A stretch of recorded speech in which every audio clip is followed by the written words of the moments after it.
All right, let's see what we did to this airplane. It was brought in for some very specific tasks. Probably a lot left to do before it's airworthy, but we did what we were supposed to do, and we probably can do more at a later time, but this is what we can do so far.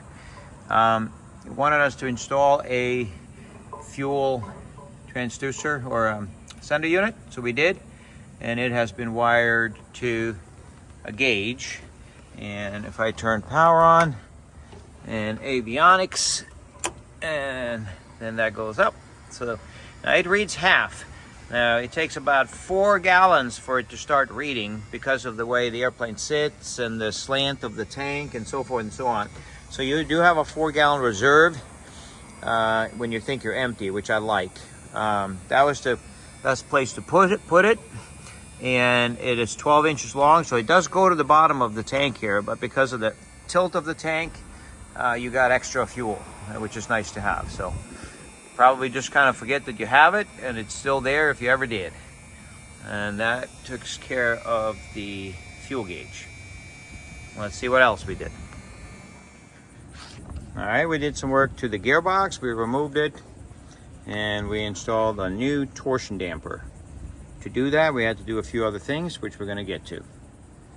And one of those things is the centering bushing. So anytime one of these gearboxes is removed, we have to put a new centering bushing in, and that gets tapped into the engine, and that centers the gearbox. And then we had to put a new drive spider in, which is this part right here, the silver part. That was a really old design with threads in it. We got rid of that. We had to take the gearbox apart and get that onto the gearbox so we didn't damage anything inside the gearbox, because it has a press fit. So new dowels and all that kind of stuff. And then once it went back on, we had to do the 1/2-inch bolt upgrade. So we did all new bolts for that with the proper torque all around, and new spacers here. And they're all one piece now. It goes way up into here instead of multiple pieces. So that's all done and taken care of. Went in and did new lugs because somehow they had drilled out the old lugs and there was a nut on the back side. Now we've got the pressed in lug style with the threads already built in. All new prop bolts. There was corrosion on those and they were too long.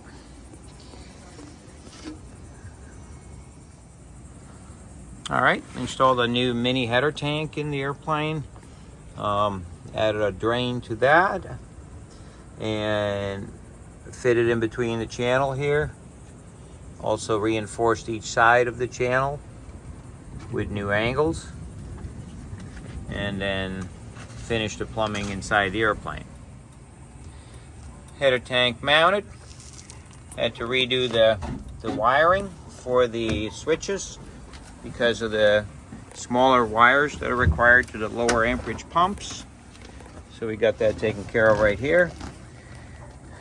Pump 1 and pump 2.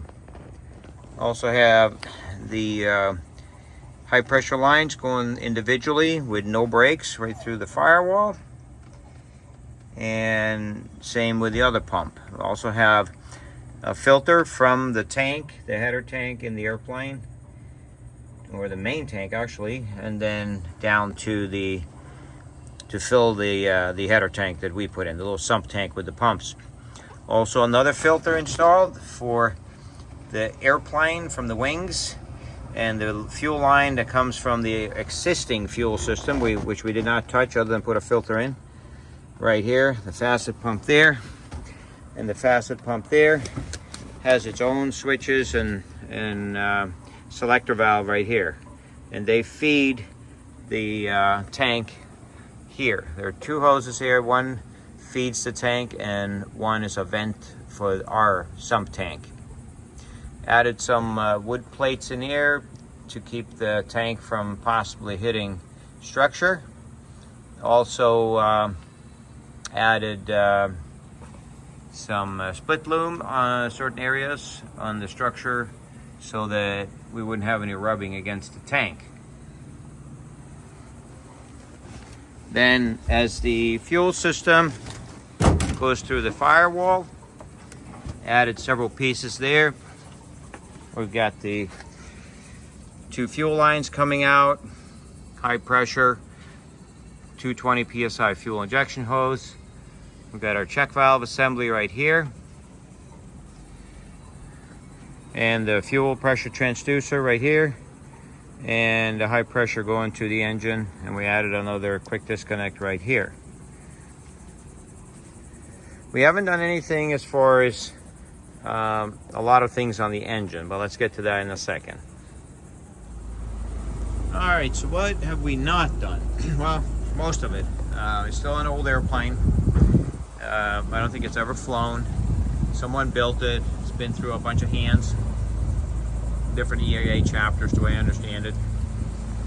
So we got to do a couple of the service bulletins, and we checked for a few. Like, it does have the new alternator pulley. I did check the wiring. It did have the wiring done where it's been wired to one ECU and no select switch. I checked that. This has all been okay as far as service bulletins. Did not go into the gearbox other than just have it open and put it back together. Everything looked okay. This is an earlier 110 engine. This intake manifold system will work okay. It won't have as much power as the later models with the tubulars. This will be okay. Basically, you just have to keep an eye, make sure you got enough coolant and cooling. But again, it's an earlier system. The exhaust is a little bit different. I don't know what happened there. It's seems like it was shortened. The can was cut and re-welded, and then the tailpipe was made longer. So just keep an eye on that. We usually now put like a clamp and a spring back to the engine somewhere so that it can't vibrate down here, just to hold it from vibrating. So that might be something worth putting in or adding. Oil tank is not the earliest design, not the newest design. Keep an eye on it as far as any kind of leaks. There are some patches that we have welded on here on some of them to make it stronger. So just keep an eye on the annual inspections for little cracks. Most of the time cracks are from like not balancing the propeller.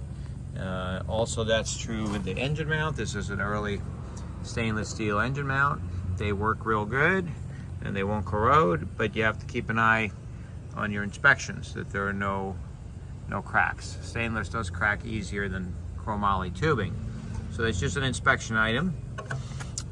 We don't have any stainless steel mounts for many years, but that's what we used back at that time. So keep an eye on that. Battery box could probably be improved upon. There's got like just a rod running through to hold the batteries down. Might be able to come up with something a little more elegant than that. We did put 2 new batteries on, and that seemed to work. The batteries did, however, for some strange reason, the battery cables go all the way from here, and then alongside here, and in the back here, there's a 40 amp fuse, which according to our diagram now is too big to feed the panel. Should be just big enough that it can actually blow and save the engine, because the engine wiring goes way back here. So I did wire the engine now so that it's traditional as far as Viking. It comes on as soon as you turn power on here. You have like a boat switch here, it seems like. So I'm not sure why the switch is way back there. It's a little cumbersome to get to, easy to forget. And if you basically you can't touch turn the engine off until you reach around and turn that off. So that's a little different. It is wired correctly, except it's a manual switch instead of contactors at the firewall. Normally it would have been done with a couple of contactors sitting here, and then just electric switches on the panel. Contactor 1, contactor 2.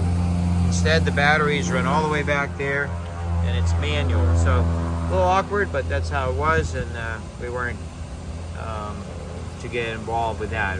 As far as anything that has to do with the aircraft and the wiring of the aircraft, we did some because of the fuel system and fixed up that because we wanted to get the engine running, and it was backwards. Some of the cables were backwards. But other than that, it's a lot left to be inspected. Clearly the fuel system from the wings to the fuselage. Nothing's been done with that or inspected. Nothing's been inspected as far as the valves or the switches for that. So there's a lot more to be done before it flies, but we had a list of things to do and we got them done. And she runs good. Let's see about starting this thing up.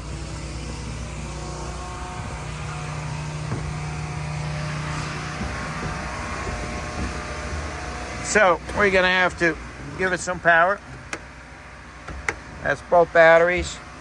We'll get some fuel and brakes, idle.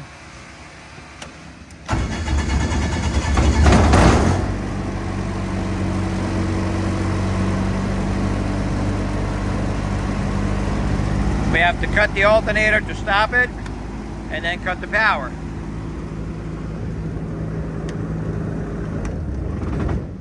So that's why it would be easier just with switches up here for the contactors. But whatever, that's how it's wired.